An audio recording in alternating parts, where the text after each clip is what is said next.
Imagine turning down $1 billion offer for a company you started in your dorm room. That's exactly what Mark Zuckerberg did with Facebook. But why?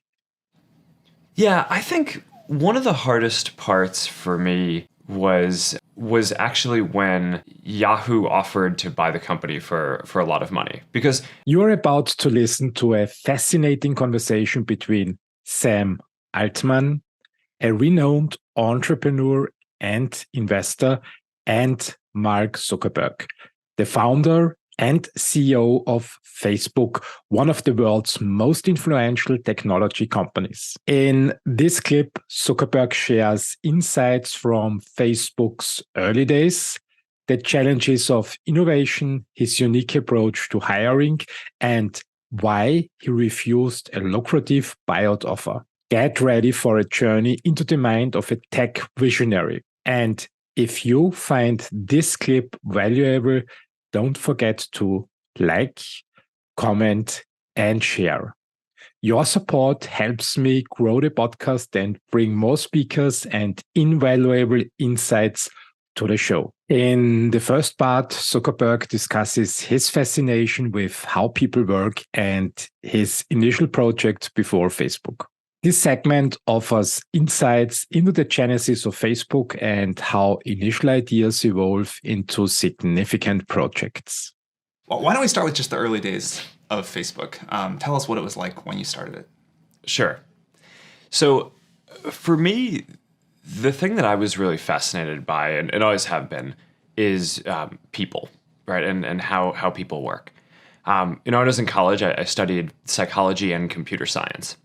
And one of the things that you learn when you study psychology is that there are all these parts of the brain which are geared just towards understanding people, right? Understanding language, how to communicate with each other, understanding facial expressions, emotions, processing.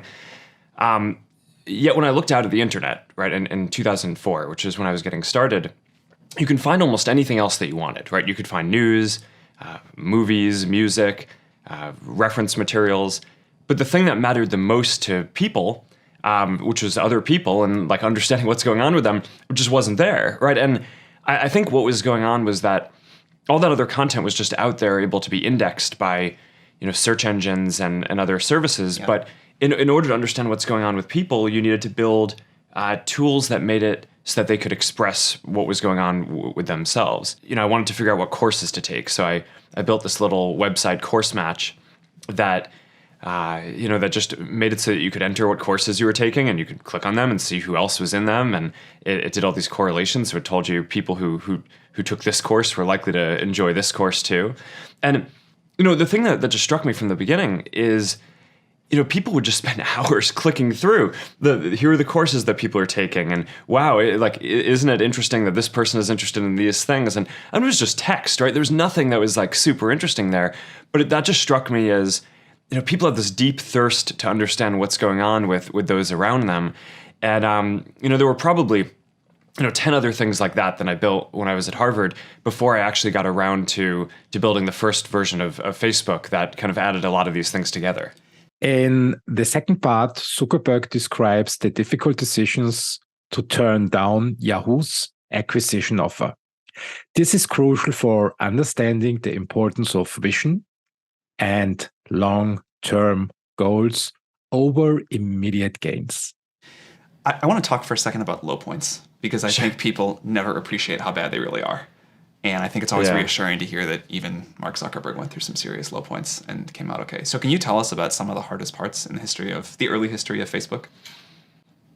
Yeah, I think one of the hardest parts for me was actually when Yahoo offered to buy the company for a lot of money. Because up until that point, that was this turning point in the company where before that, every day we'd just come in and kind of do what we thought was the right next thing to do, right? We'd open to more schools. We opened to high school and opened beyond schools and, launched more photos because that's what seemed like the next thing that we needed to do to help people express themselves and understand more what was going on around them. But then Yahoo came in with this really meaningful offer, right? I mean, $1 billion for. And this was how far into the company? I was a couple of years in, Okay. right? And we had 10 million people using the product at the time, right? So it wasn't as if it were obvious that we were going to succeed far beyond that. And that was the first point where we really had to look at the future and say, wow, is what we're going to build going to actually be so much more meaningful for this? And that caused a lot of interesting conversations in the company and with our investors. And at the end of that, Dustin and I just decided, no, we think that we can actually go connect more than just the 10 million people who are in schools. We can go beyond that and have this really be a successful thing. And we decided to go for it. But that was really stressful because a lot of people really thought that we should sell the company. And for a lot of folks who joined a startup, I feel like at that point I hadn't been very good about communicating that we were trying to go for this mission. Yeah. We just showed up every day and, Yeah. and just kind of did what we thought was the right next thing to do. So for a lot of the folks who joined early on, they weren't really aligned with me, right? For them, they joined and, being able to sell a company for $1 billion after a couple of years was like a home run, right? And it is a home run, right? Totally. And that's, I think that's, I get that.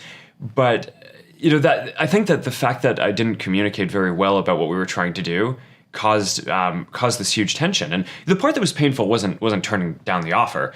It was the fact that after that, huge amounts of the company quit because they didn't believe in what we were doing. Right? I mean, if you look at the management team that we had, Did that whole management team leave? the whole management team was gone within about a year after that. In the third part, Zuckerberg emphasizes starting with a problem to solve rather than a desire to build a company. This advice is critical for young entrepreneurs in prioritizing problem solving and value creation. Did you think Facebook was going to be a company when you started? I built the first version of Facebook because it's something that my friends and I wanted to use at Harvard, a directory and a way to connect with the other people around us. And I didn't think at all that it was going to be a company. I remember very specifically the night that we launched the first version. I went out to get pizza with a couple of my friends who now work here, and I remember really clearly we were talking about how one day we thought that someone was going to build a community like this for the world, and that would be some company. But it clearly wasn't going to be us. I mean, it wasn't even. It didn't even occur. Yeah, no, I mean, it wasn't even an option that we considered that it might be us. I mean, we just weren't focused on building a company back then. We were just building something that we thought would be useful at our school. So as you look back, is there something that made Facebook different from the other projects that you had built that allowed it to turn into the company it is today? Well, for one, I think we kept going, right? So, I mean, the others, I mean, Course Match and, just the other different crowdsource tools, they kind of serve their purpose and then we were done. Whereas with Facebook, there was just such, people loved it, right? And had such an intensity of using it. I think within a couple of weeks, 2/3 of students at Harvard were using it. And all these other students at MIT and other local universities were writing in asking us if we could open up Facebook at their school. So we kind of just followed that, right? And again, I didn't set out, and my roommates didn't set out to build a service that we were going to turn into a company, but we just kind of followed what people wanted, and that led us to expand it to all these other schools and eventually beyond schools, and to at some point. Once we'd hired a bunch of people, we decided to turn it into a company and go for this mission of connecting the world. But that's not where we started. As you think about where you did start, is there other advice that comes to mind that you give to other people that want to build products that you can take away from the early days of Facebook? Yeah, I always think that you should start with the problem that you're trying to solve in the world and not start with deciding that you want to build a company. Right? I mean, the best companies that get built are things that are trying to drive some kind of social change, even if it's just local in one place. More than starting out because you want to make a bunch of money or have a lot of people working for you or build some company in some way. So, I always think that this is kind of a perverse thing about Silicon Valley in a way, which is that, people decide often that they want to start a company before they even decide what they want to do. And that just feels really backwards to me. And, for anyone who's had the experience of actually building a company, you know that you go through some really hard things along the way. And I think part of what gets you through that is believing in what you're doing and knowing that what you're doing is really delivering a lot of value for people. And that's, I think, how the best companies end up getting made. In the fourth part, Zuckerberg talks about creating a learning culture within a company and the importance of experimentation. This part is insightful for understanding how to foster innovation and adaptability in a startup. Yes, so I want to talk about one of the most common questions we get from people building products is how to decide what to build, how to figure out when to bet the company, how to do something totally new. Yeah. And I think one thing that Facebook has done incredibly well is figure out what to build and build this repeated innovation culture, which I think is like the hardest thing to do in business. So how have you done that, and how do you advise other people to do the same? I think the key is building a company which is focused on learning as quickly as possible. Right? Companies are learning organisms. And you can make decisions that either make it so that you learn faster or you learn slower. And in a lot of ways, building a company is like following the scientific method, right? You try a bunch of different hypotheses, and if you set up the experiments well, then you kind of learn what to do. And I think that's an important philosophy. So there are all these different decisions that we make inside the company, everything down to really empowering individual engineers. We invest in this huge testing framework, right? At any given point in time, there's not just one version of Facebook running in the world, right? There's probably tens of thousands of versions running because engineers here have the power to try out an idea and ship it to maybe 10,000 people or 100,000 people, and then they get a readout on how that version of what they did, whether it was a change to show better content in newsfeed or UI change or some new feature, they get a readout on how that version performed compared to the baseline version of Facebook that we have on everything that we care about, how connected people are, how much people are sharing and how much they say that they're finding meaningful content, business metrics like how much revenue we make and engagement of the overall community. And by running tens of thousands of different experiments and putting the power in people's hands to try all these different things, you can imagine we just make so much more progress than we could if every change had to be approved by me, right? Or every idea had to come from management. So I do think that there's something very deep about building this, learning culture and moving quickly towards that just helps you get ahead over time. The fifth part, Zuckerberg shares his approach to hiring, focusing on talent over experience and creating opportunities within the company. This segment is beneficial for young entrepreneurs looking to build their teams. Another thing that I think Facebook has done exceptionally well is hiring. And I always tell founders that this is the thing you have to get good at. So how have you hired your team and what do you look for when you bring people on? If you think about it, I started the company when I was 19, right? So I can't institutionally believe that experience is that important, right? Or else I would have a hard time reconciling, myself, right? And the company. So, we invest in people who we think are just really talented, even if they haven't done that thing before. And, that applies to people who are fresh out of university, as well as, people like, the CFO who took the company public, had not taken a company public before, right? And a lot of his background was in, production, development at Genentech before. So, just focus on really talented people. And so if you don't have the experience to look for, how do you assess someone's raw talent? Well, often you can tell from different things that they've done, right? So it's not that, obviously everyone's done something, right? I mean, even if you're 19, right, you've done side projects and interesting stuff. And I think what's important is not to believe that someone has to have specifically done the job that they're going to do in order to be able to do it well. One of the things that I think we've done well is just given the people at the company a lot of opportunity, right? So, it's not just me who started when I was 19 and now, I'm running this big company.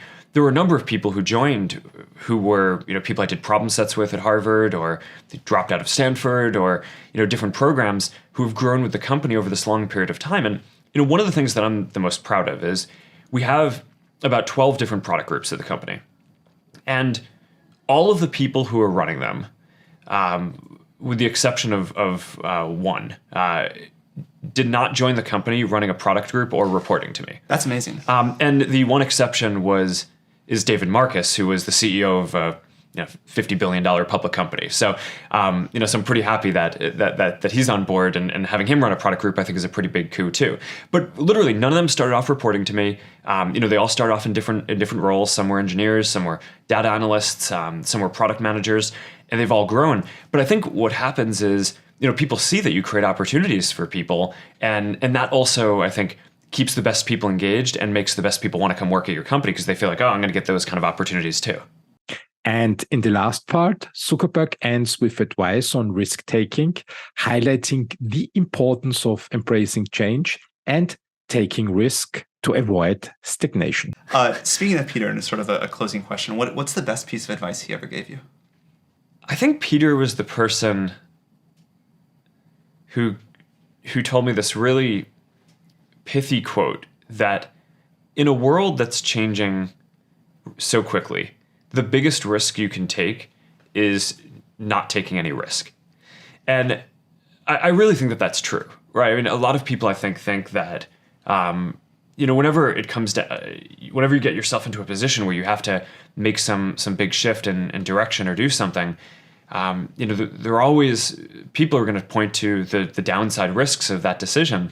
And locally, they're maybe right? I mean, for any given decision that you're going to make, there's upside and downside. But in aggregate, if you are stagnant and you don't make those changes, then I think you're guaranteed to fail, right? And not catch up. So to some degree, I think it's really right that over time, the biggest risk that you can take is to not take any risks. That is a great place to leave it. Thank you very much. All right.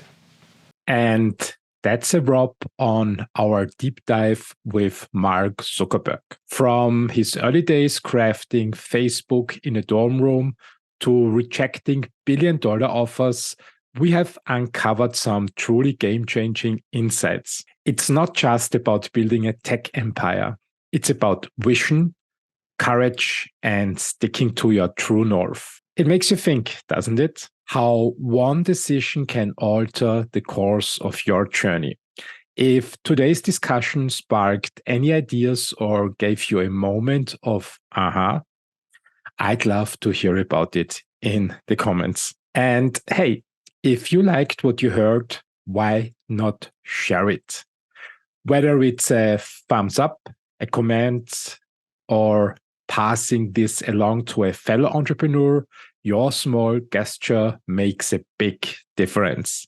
It helps me bring more stories like Zuckerberg's to you. Your support expands the podcast community, connecting more minds, more ideas. It's all about growing together. So let's keep the conversation going. Who knows? The next episode might just feature the insight you need right now. Stay tuned, stay curious, and above all, stay driven. Whether you are building the next big thing or just starting out, remember, every giant leap begins with a small step.